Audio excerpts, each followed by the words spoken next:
I'm actually going to one of the reasons we have you here, and that is to talk about interviewing the people of Allendale and the projects that you have going on. Can you speak on those?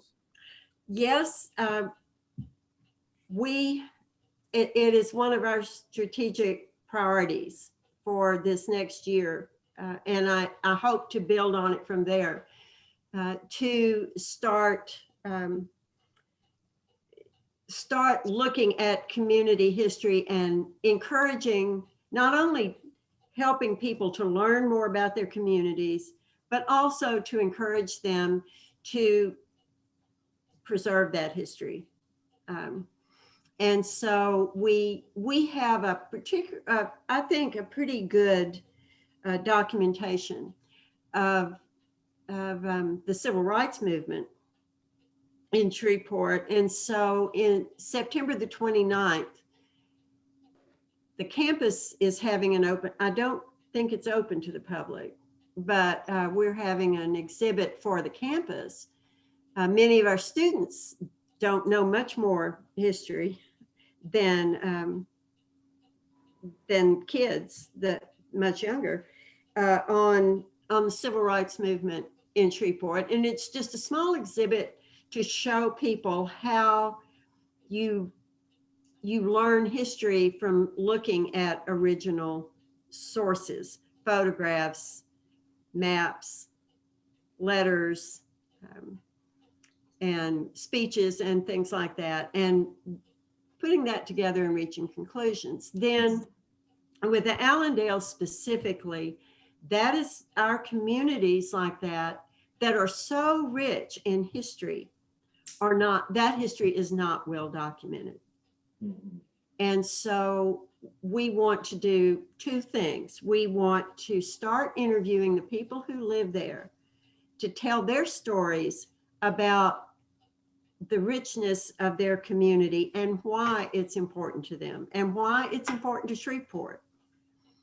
And then the second thing we want to do is next June, when school is out, we want to have a day camp that focuses on that history so that young people can come learn how to work with primary sources and learn research and come up with stories of their own about Allendale. We and there will be in the future, there will be others. We did it for the first time this year. The students came and the topic was the Red River, the history of the Red River.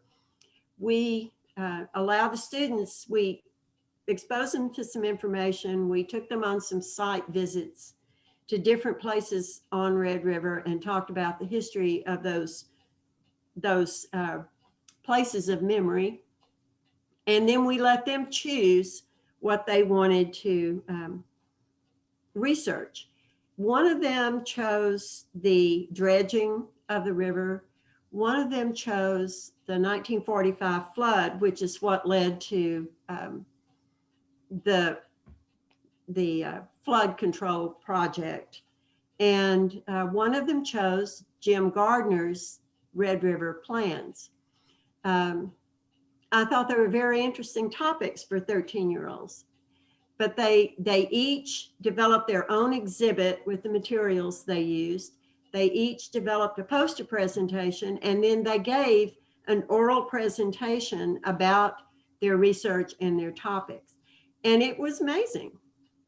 And so I want to do that to raise awareness of the richness of the history of our communities. And Allendale, I think, is a wonderful place to start because it's one of the richest histories in our entire community and the least appreciated.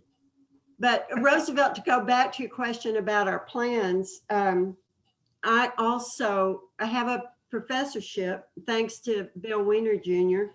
And so that day camp is, we can only take a limited number of kids, but I am offering scholarships to all of those kids out of my professorship, so that money is not a barrier to them coming and Okay.